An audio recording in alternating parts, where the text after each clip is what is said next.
Madam President, at the outset, Malta fully aligns itself with the EU statement being delivered by the Czech Republic on behalf of the European Union. I'm greatly honoured to address the Assembly of State Parties and would like to thank you, Madam President, the Bureau, the Secretariat and other facilitators in preparing and making the necessary arrangements for this Assembly and for presenting us with renewed opportunities to reform, to regenerate, as well as to reinforce the Court. Allow me also, Madam President, to pay tribute to the commitment and dedication shown by all the officials of the Court over the past year, and not least by President Hofmanski and the judges of the very same Court. As we prepare to welcome a new registrar, I wish to pay tribute to the outgoing registrar, Peter Lewis, who leaves a solid legacy for the new registrar to build upon.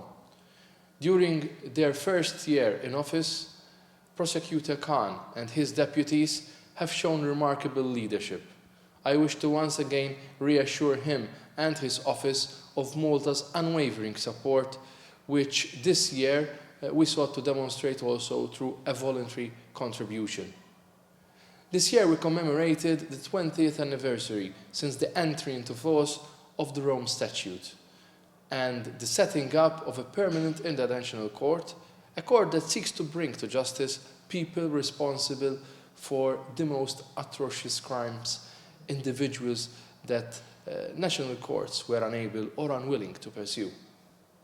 This milestone was sadly overshadowed by the outbreak of a war of aggression on the European continent, the Russian invasion on Ukraine's sovereign territory.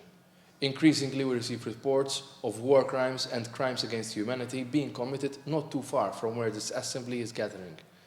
Against this challenging backdrop, we reiterate the Court's indispensable role in the rules-based international order and reaffirm our resolute commitment to our obligations under the statute. During the past year, the role the Court has played in ensuring accountability of individuals was as crucial as ever, with the Court's trial activity reaching unprecedented levels. Malta welcomes the opening of new investigations by the prosecutor, most recently those concerning the situation in Ukraine, where numerous state parties, including Malta, have jointly referred the situation in Ukraine to the Office of the Prosecutor for investigation.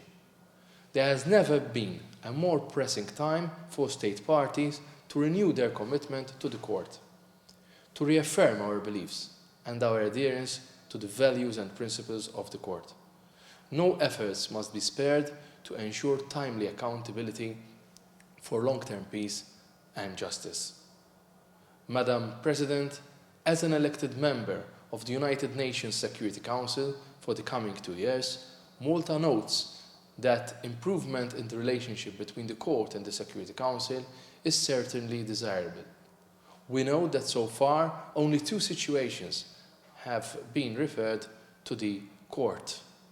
Malta also attaches great importance to the principle of universality and believes that progress can only be made through a concerted effort and commitment and continuous and meaningful dialogue.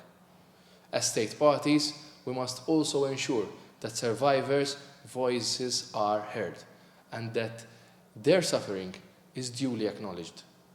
The salience of reparative justice, which is both a unique and a key feature of the Rome Statute, must not be undermined.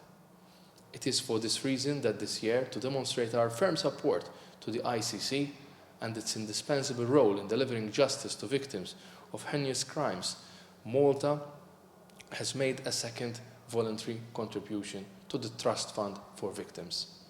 Madam President, in closing, Malta reiterates its resolute commitment to the Court, its values and its principles.